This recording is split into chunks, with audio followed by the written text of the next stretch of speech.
uh, somewhere over on the other side of me, our wonderful patrons. Thank you so much. It means an enormous amount each month to see the steadiness of it, and with all the ups and downs of the world, that there are people out there that are paying attention and are happy to pony up a little bit here, a little bit there, and it all adds up to the point, makes it possible to buy ink and keep steady state. Anyway, that's the exciting world of our patrons, and now to the exciting world of the soon-to-be dwindling saga of replacing Darwin, which we're finally getting down to the tail end of the stuff. He's almost out of new sources anymore. And after that, then I'll move to his other book from much more recently, the Traced book, which has its own little things. Hello, Barbara. Jeanson has been beating this horse about heterozygosity versus homozygosity in relation to speciation rates. And he's been dumping these little charts that look very, very similar. And the latest batch that caught my mind had to do with the supposed rate at which, the number of species per family. And that supposedly, maybe in the past or somewhere, due to extinction, he isn't too detailed on any of that. He's got the wonderful world of mammals in there. And that one really jumped out because it's one of the few he actually mentioned kind of a number in the main text, where he points out that over 550 mammal families exist in the fossil record, only around 150 persist to the present. That means like 140 mammals, families have, or 400 some odd mammal families have gone kaput. How did that happen?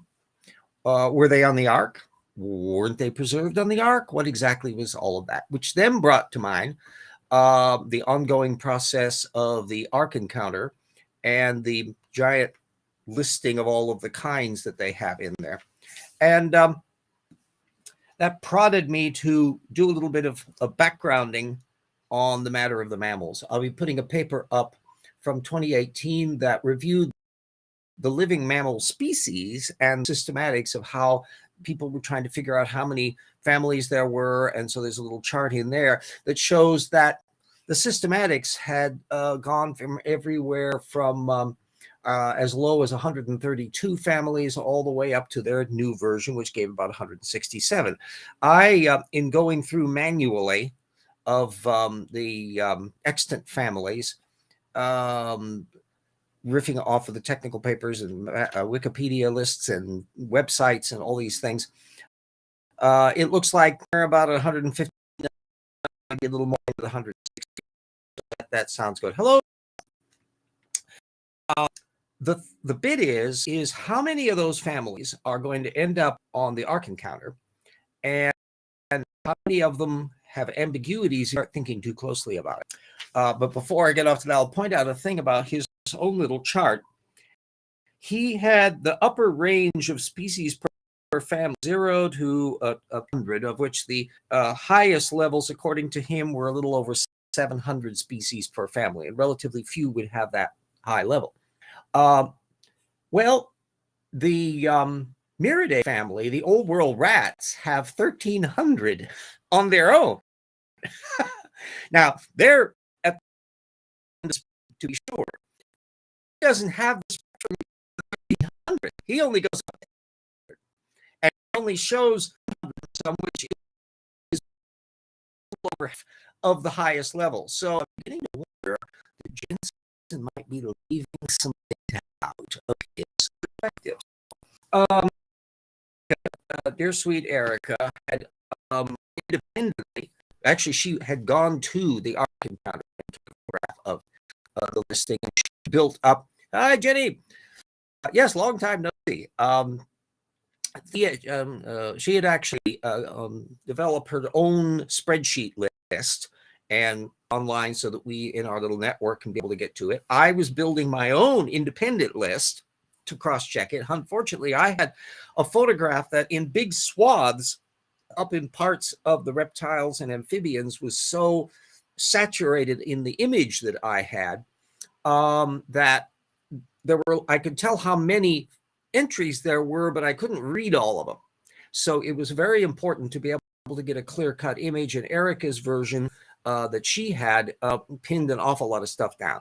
Her eyeballs also, just like mine, can glitch up in that. So there were some names, spots that she didn't put on her list, but I had them listed on mine so I could cross-check. And so anyway, upshot is that I believe we've got a definitive listing of the 1,400 kinds that are supposedly on the Ark, of which there are some wacky features to it, including the matter of mammals. There are two mammal families that are double dipped. They're listed twice. Erica spotted that. She said, "Oh, why are they mentioning that again?" Which is another feature that is very eccentric. Then another bit to do why they're in the order that they are. Why are they grouping mammals together and reptiles together and birds together?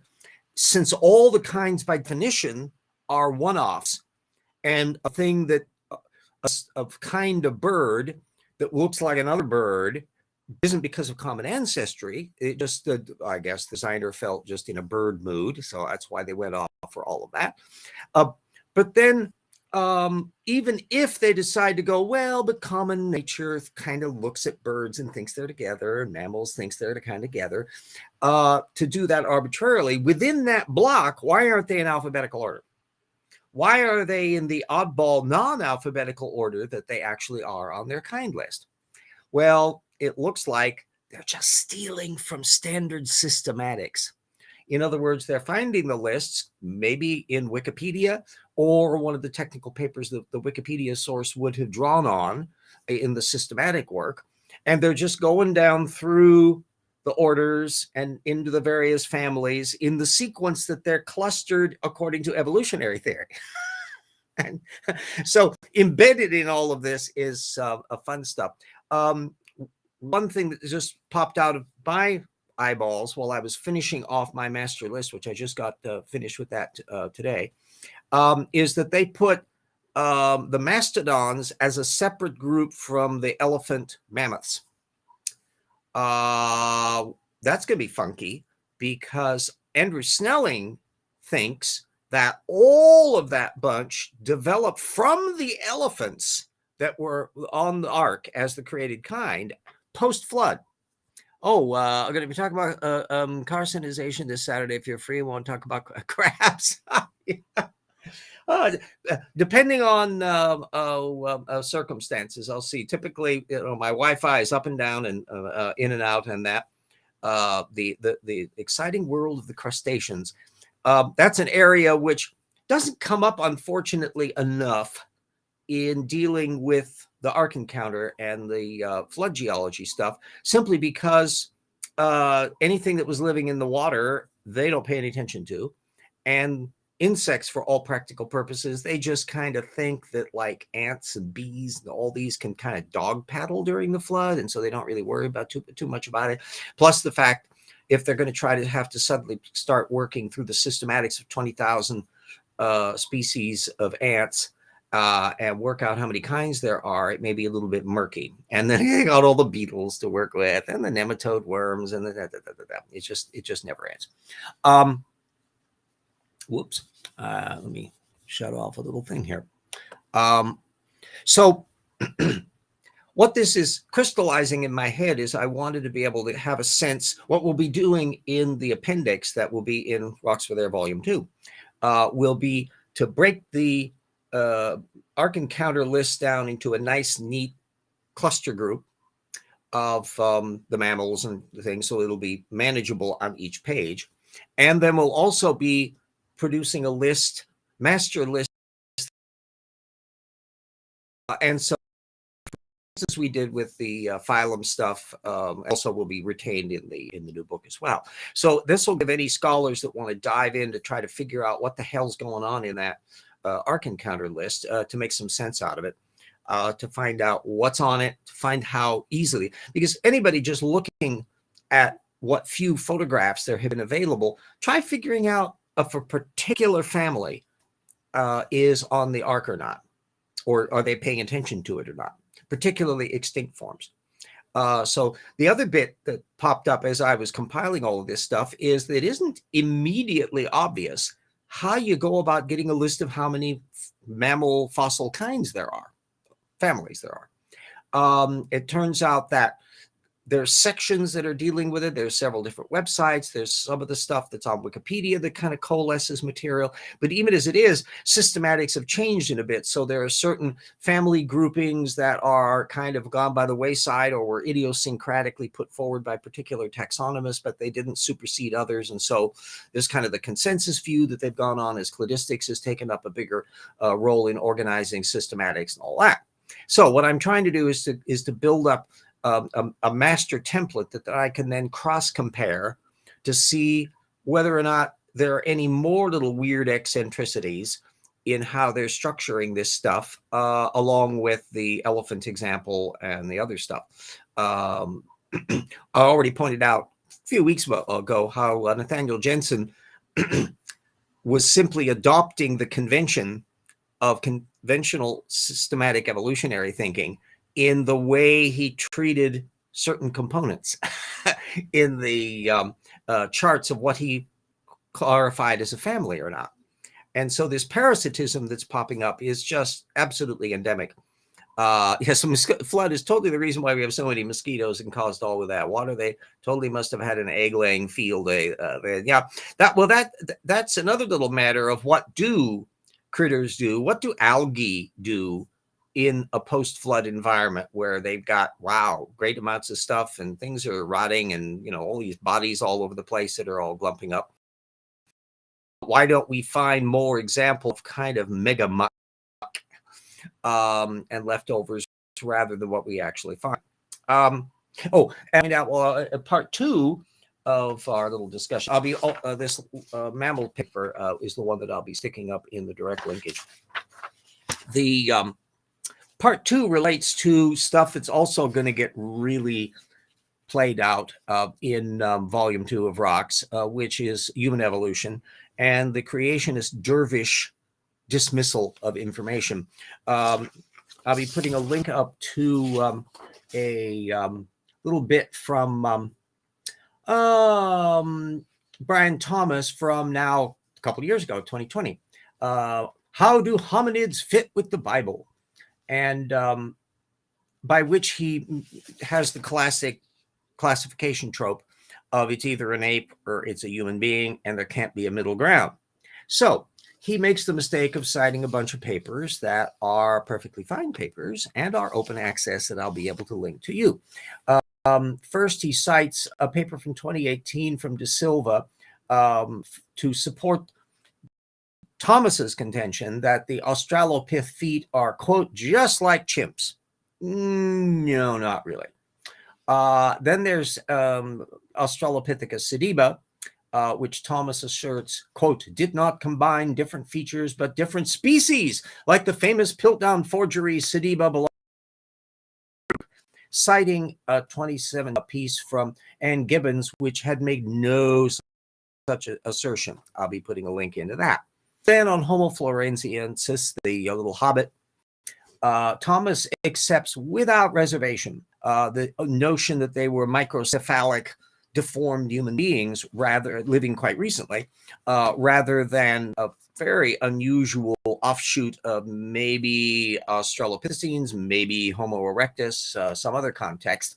I'm going to be referring you to Erica, who had done a quite extensive video pulling apart all those various arguments and going into the background of the various technical papers on the subject.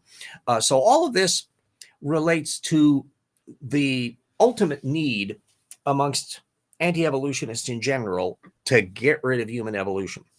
I may have pointed this out before, but for those who may just be catching the show, a small number of people that are watching this show, good afternoon for Western Australia. Hello, down under.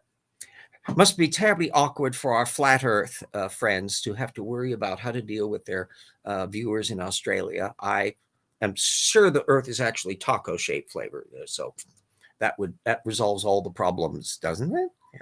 Anyway, that if you look back in creationism, going all the way back into the 19th century, and especially as you start moving into the 20th century and the rise of modern day creationism. Human evolution, human origins has always been the sticking point.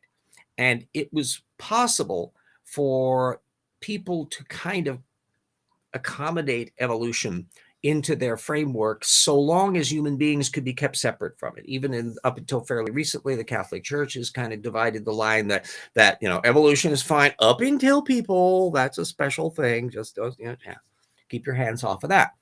Up until really after World War I, it was easier to do that. All you had were Neanderthals, which could be thought of as somehow kind of an aberrant human being or some leftover soldiers from Napoleon or some such thing. There have been a variety of odd explanations that were made for the relatively limited number of Neanderthal fossils that were known at that time. The discovery of what we would later call Homo erectus in Asia was just starting in the 1890s.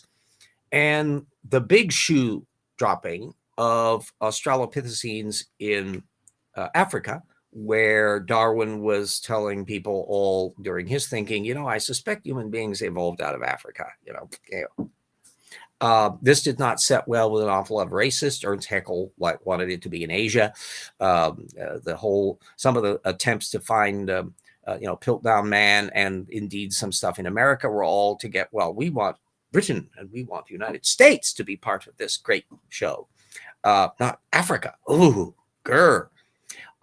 But as more and more paleontology was done, particularly after World War II, you started getting this absolute glut of taxa that start developing. And there was a sidebar as to the debates about how far back the evolution's going, and there were camps that really wanted to put the origin of Homo sapiens much farther back than, frankly, we're reviewing today.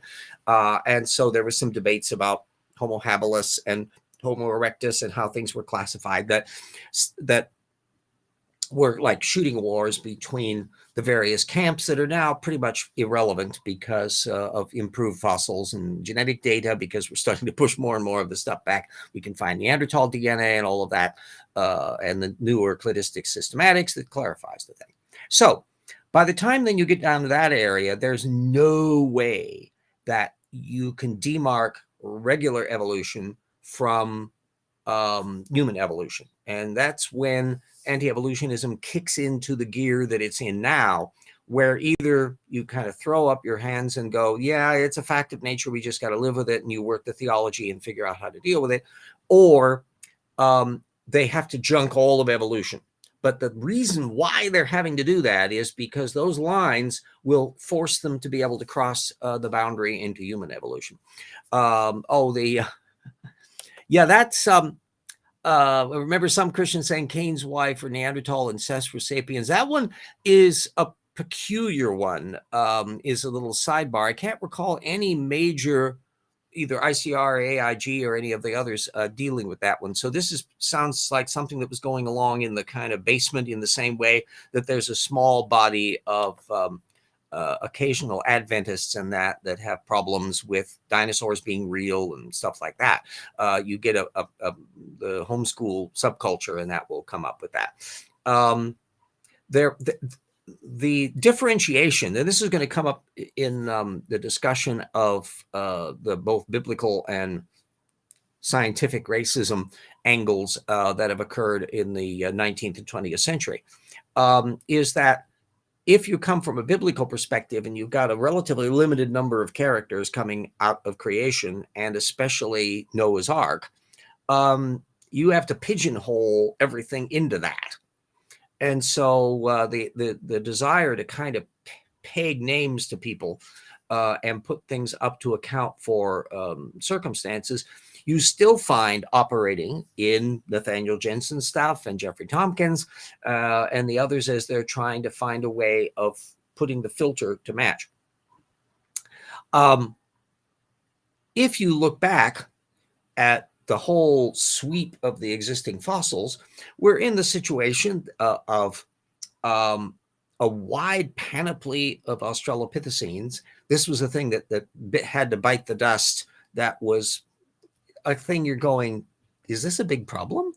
The obsession with single species transitions back in the 60s and 70s. I don't think it really bothers most modern paleontologists today, who can easily imagine lots of different species going on, sometimes even exchanging gene flow. So a lot of the debate that went on between the out of Africa versus multi-regional model that was just tendentious and acrimonious in the 60s and 70s, and that has cooled down enormously because we know much more about how population dynamics, and we have an awful lot more examples of things going, including those pesky little Denisovans and the mystery group that contributed some DNA to us as well, that we don't have any fossils for, but we have the clues of little bits and pieces of their genetics.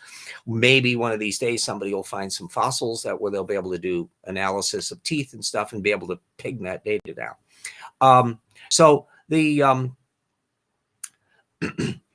the glut of data that we have now hasn't changed the big picture, which you've got a bunch of Australopithecines quite a few million years ago, and competing for spaces and probably spreading much farther around in Africa than had been thought in earlier times. And then, of course, the big burp as you get the blurry little period when Homo habilis, the little catch-all taxon, is emerging. That's the first one that's in our genus. That's also still going on in Africa. And then the big wanderer, Homo erectus, who boop, in multiple waves and spreading all over the place. Meanwhile, their cousins are developing into Neanderthals in Eurasia, and things are getting more and more interesting as you get, they're able to time the various pulses of eventual human beings, the Homo sapiens species that come out and interact with, and in some cases supplant. And why all of that is the case, it becomes the new focus of things. Now, when you move over to the creationist point of view, they can't ever allow a systematic dot to be connected. So that Sadiba paper that you'll be able to read from, or the Ann Gibbons commentary on the thing, is yet another example of how the creationist just hates the idea of a mosaic form, that a taxon is developing traits that are eventually going to be seen in a descendant group, that they don't happen all at once. It's not like a big light switch turning on. And I think Tim White and others have done things when they've been interacting with creationists. They would just bring a bunch of skulls in and ask people to kind of look at them and categorize them and look at them to see how they would relate. Something has a little more ape-like than something else, and kind of sort them out. And all on their own. Creationists will do this even. They're pretty much laying things out, starting out with the very ape-like Australopithecines, and then the increasingly human Homo and Homo erectus, and then finally down to Homo sapiens. We can't exist if our country of origin doesn't exist. Yeah. Or are we the imaginary friends up in the Northern Hemisphere, and it's all down south in Australia that's the only real place? Who knows? Yes. I may tell you that I'm a real person because, after all you're seeing are little pixels on the screen. Maybe I'm just the most sophisticated AI of the moment. Although you have to ask, really, is this the best that the AI computer can come up with? I mean, really. Yeah. So maybe we'll have to drop that hypothesis in there. So it'll be an interesting bit. I keep on folding in the latest information on the whole field of paleoanthropology, and we'll be having it'll be kind of like trying to rein ourselves in how much we want to digress on the matters of what's going on in the brains and neuroscience and all of that, and they spill over into ethics and philosophy and why we do all the things we do and the beliefs in that. There's quite a bit of a layering of that stuff too. I don't think anybody who dives into the human evolution issue and keeps track of the ongoing material shouldn't be just gobsmacked with the range and fascination of the material.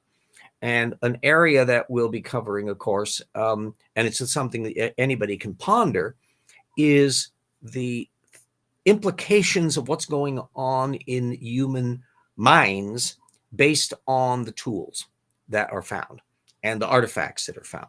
So the idea that we suddenly turn on a light switch and are making art is starting to break down as we find more and more examples of incremental things that are going on. But the area that is most intriguing, going back way before even our own species, the earliest traces of more sophisticated tool use are showing up in Australopithecines, even though Homo habilis, handyman, tends to get a little bit of the higher press. But the thing is that people who recreate ancient tools, all the various ones from the earliest stone tools all the way to the sophisticated, more sophisticated stuff that you find with people that are using atlatls and spear throwers and all of that, that there are things that you have to have going on in your mind to decide what stones to pick, how to flake them in the right direction. And it seems to me that not all of this could be feasibly done by just showing you how it's done. You would probably have to explain the logic of why you're doing what you're doing. And that suggests that this is going on concomitant with language. So the tool making structure and the fact that we are compulsive storytellers and we invent stories all over things, including religions, trying to work out what was going on back before you have any record of it, back before any written language, to see back before our own species. I'm personally of the view that I would be absolutely thunderstruck if it were to turn out to be the case, if you could get in a time machine and go back and discover that Neanderthals or Homo erectus didn't have quite a lot of language, even though there's no way of being able to verify it. It just is, I just can't imagine that that is a plausible argument. And so thinking in those terms, anybody looking at the paleoanthropology data has got that going on in their back structure, and thinking about how that storytelling communication thing is interacting with the development of the culture and the religion and the philosophy and how they think about animals and they think about the universe and all that stuff. That's going on way far back before our species. Just how far back, hard to tell. We do know that you don't get what we would normally think of as highly ritualized monuments and things that relate to what we would think of as spiritual and mythic and religious elements until our species. Although there are elements of things that seem to be going on with Neanderthals that suggest that similar things are happening with them as well. The problem is the farther back you go, the more, if it's just software, unless they're actually making something, putting something that's, or having stuff that gets dropped as detritus in a camp. And if you have too much movement, hunting the herd and all the rest, where you don't really have settled communities, one of the things that's made it easier a bit to make sense out of the past is the fact that you've got, South Christmas series, I deny Aussies exist. Yes. For those who, I'll do a shameless plug here for those who are reading Paralogs of Phileas Fogg 2, Australia figures quite interestingly, I hope, in that, along with South Africa and little snippets of Canada. And we'll be getting other stuff in the third Fogg novel that I'm currently working on. There will be exciting things happening in Paris and sundry other little locations out in the Pacific Ocean with Mr. Fogg's brother-in-law, Captain Nemo, and the Nautilus. And anyway, I digress, which I have a tendency to do. So it's I think, delightful to try to work out how to pull all of the material together, because there's two basic issues in the human evolution stuff that'll be coming up. Is one, to present the data to get everyone up to speed, and two, to show just exactly how far up their ass the creationists get on this. And it, as you'll see just from looking at that Thomas piece, they just do headstands in cherry picking and sing stuff. They turned the book into a movie, Planes, Trains, and Automobiles. Yes.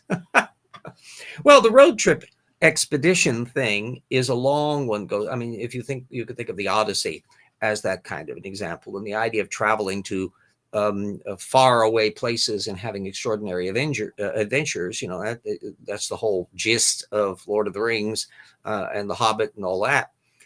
You can have a perfectly thrilling tale that takes place in your backyard and you don't go anywhere, but it's not easy to do. You have to be very clever about constructing that kind of thing.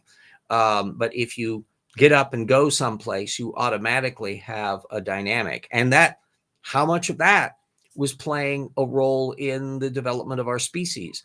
The fact that we may be underestimating the impact of wanderlust, of cultures that were never really settled initially. They didn't have towns. They would pack up their belongings and they would move to where they would go to follow the hunt and migratory patterns of animals and all the rest.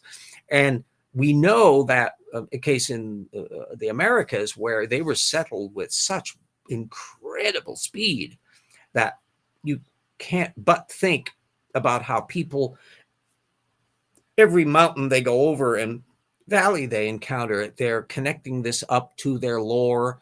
The endemic properties about sacred mountains that you find in various spots around there. Oh, and in fact, a thing I was researching, it'll be brought up in the later sections of the new book, about the mythology surrounding the Pleiades. That the creationists are trying to argue that because so many of the Pleiades involve guys who are chasing after some women in the sky, and there's a bunch of common tropes, that this supposedly all is because everything's from the Tower of Babel. But a nice little case has been made that, in fact, it dates back way before then. It apparently could go back 70, 80,000 years or so before this, particularly in the case of the Australian Aborigines, before they had gotten to Australia. So that there was a cultural context that was being built up around a lot of these astronomical things that were being carried along in the verbal software of cultures. And those little fossils pop up, not absolutely universally. There's been variations on theme about what goes on with the Pleiades, but it's broadly based enough to suggest that this may actually be a story that's been told a really long time, way longer than two men walk into a bar and talk to a horse. So anything like that. So that kind of brings the stuff up to speed on the matters of the systematic material. It's a big bullet to bite because of the difficulty of trying to pin an awful lot of creationists down on systematics. But fortunately, I think that kind list has enough little nuggets of confusion buried in it to where it betrays the structure of their parasitism, and then also will be able to build a structure that will allow people that want to analyze this stuff. You have to remember, the Ark Encounter list of the kinds is the smallest on record. Two men American to a bar, the third was a dwarf and went under. Oh, yes, the jokes are endless. You started out back in the 1700s or so, just kind of imagining the animals you knew familiarly on the Ark. And there was a roller coaster as the number of species went up during the age of exploration, to the point of where it was dawning on people who thought about this that they can't fit all of those on the Ark. And it has taken quite a long time for creationists to kind of gear shift to try to work out how to get the number back down.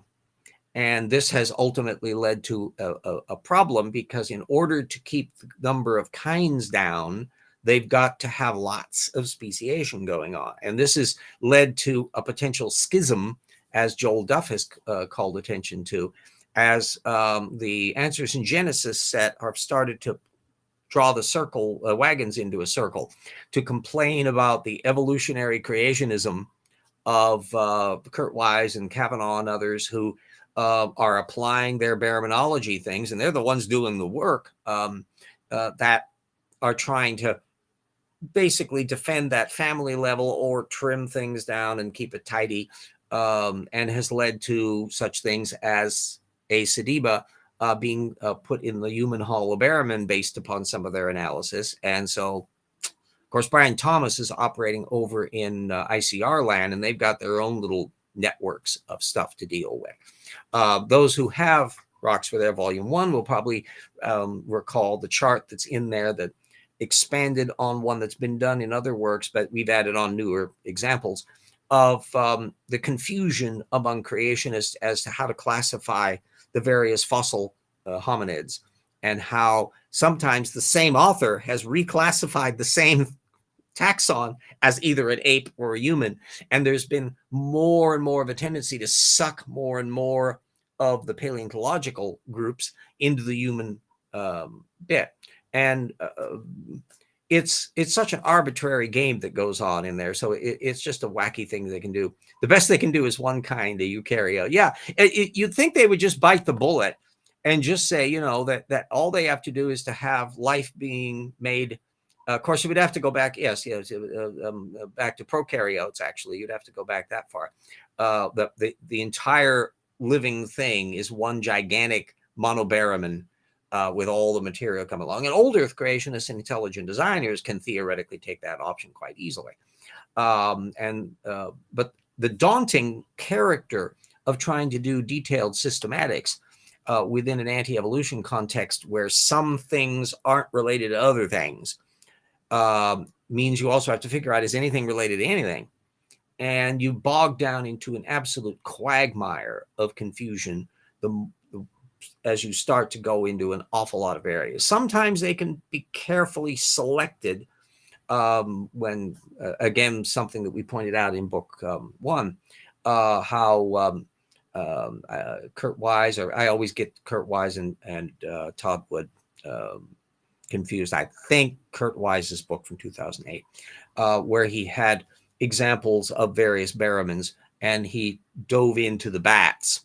20 families of bats, kids, and he only deals with 2 of them, and he leaves out all the fossils and the genetics. So, boy, that simplifies things, doesn't it? And all of that goes into that. I'll continue to give you warnings that later on in the month, I'm going to be attending as a little fly on the wall a Creation Ministries International speaker who is flipping into town, or Rathdrum over in Idaho, to give a lecture on a bunch of themes. And the one that I'll be going to is the one that's not on the Sunday, on dinosaurs and the fossil record. And as somebody who is not casually familiar with dinosaurs and the fossil record, this should be just delightful to kind of see what's going on. I'm not really there to and a friend from a local secular group is probably going to go with me on that. So we won't have to be there just by myself. But the thing is that I'm not really there to try to persuade them of anything. I'm actually more intrigued to see what kind of backgrounds and questions and things arise in whatever audience that they have. In the little church, I'm assuming it's quite politically conservative and all that. To what extent of the nature of the problems, and the little guy that's doing the talk is so far down on the food chain, you know, that Joel Duff, never heard of him, and he's so peripheral. I've only got one little co-authored piece that he did about 7 years ago on theology at AIG or CMI, one of those. So he's it'd be intriguing. He's a fairly young guy too. So, I mean, he must have been quite young when he did that particular piece, but it would be an interesting step into the demographic of where grassroots Idaho creationism is operating in that little teeny niche, and see what's going on. And anyway, I'll be reporting on that once that's done. I think the thing is on the 20th or so, something like that. And so it'll be the show after that we'll deal with that. Anyway, good 40 minutes in. That seemed to work out. We didn't have any stream problems on here. Spokane is being spared an awful lot of the absolutely gruesome weather that's been hitting the east, where they're freezing people's cojones off. And Texas is continuing to show how their electric grid has problems, and all of the wonders of the world. And of course, a Chinese weather balloon gets shot down over the Carolinas. So all of that's been in the papers and the news. But we'll cover that in due course. So unless there are any questions or comments from our viewers out there, we'll be closing up shop, and we will want to see you next week. And everybody stay safe. And if you're in spots where the weather is icky, hunker down. Apparently some of the spots with the wind chill in areas in New York State and that can get down to like 50 below zero Fahrenheit. That's really dangerously cold. So anyway, don't accept any wooden penguins. Even the penguins aren't going to be out in weather like that. And we'll see you all next week. Take care, everybody.